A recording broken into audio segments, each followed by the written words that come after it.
মেরাজ থেকে ফিরে আসলেন। বিশ্বনবী বর্ণনা করলেন, আমি বাইতুল মাকদাস দেখেছি মাঝরাতে, লক্ষাধিক নবীকে নিয়ে নামাজের ইমামতি করেছি, 7 আকাশ দেখেছি, আল্লাহর আরশ দেখেছি, আল্লাহর সাথে কথা বলেছি, আবার ফজরের আগেই মক্কায় ফিরে এসেছি।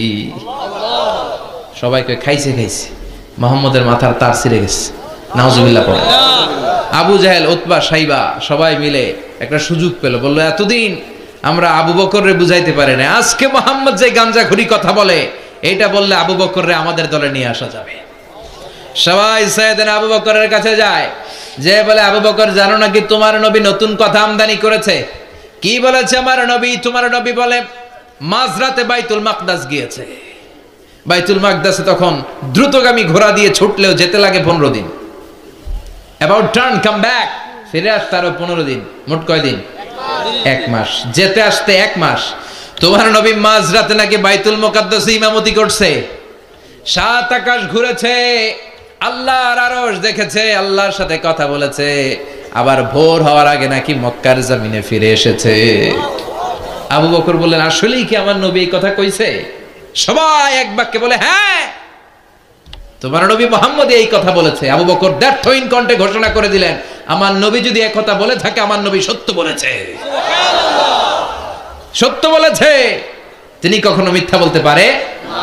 বিশ্বনবী খুশি হয়ে গেলেন, সাইয়েদনা আবু বকরের জন্য দোয়া করে দিলেন, আর বললেন, আবু বকর আনতা লাস্তা আবু বকর ফাকাত, আজকে থেকে তুমি শুধু আবু বকর নও, আজকে থেকে তুমি আবু বকর সিদ্দিক।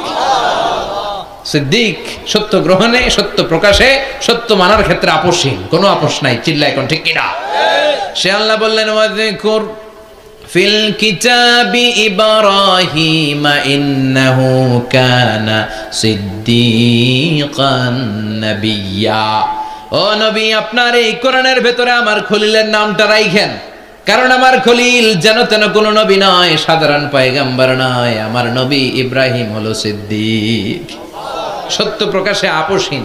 এজন্য আল্লাহ খুশি হয়ে ওনার একটা টাইটেল দিলেন, টাইটেলটা হলো খলিল। ওয়াত্তাখাযাল্লাহু ইব্রাহিমা, চিল্লায় বলেন, ওয়াত্তাখাযাল্লাহু ইব্রাহিমা, আমি ইব্রাহিমকে খলিল বানিয়েছি। খলিল মানে দোস্ত।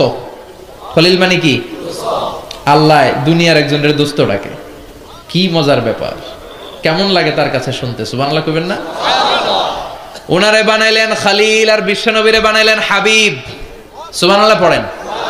বাপ বেটা সব নিয়ে গেছে। সাইয়েদনা ইব্রাহিম হচ্ছেন বাবা, আর বিশ্বনবী ছেলে। বিশ্বনবীর অনেক উপরের পুরুষ হচ্ছে সাইয়েদনা ইব্রাহিম, তো এটা পরদাদা না, বাবা না?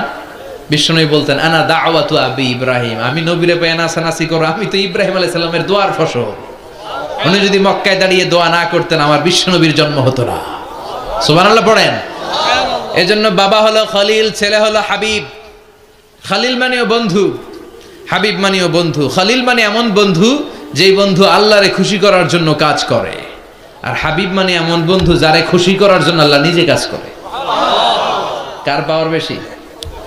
হাবিবের কয়েক ডিগ্রি বেশি। সুবহানাল্লাহ পড়েন। তার মানে বাপ বেটা, বাবা হলো খলিল,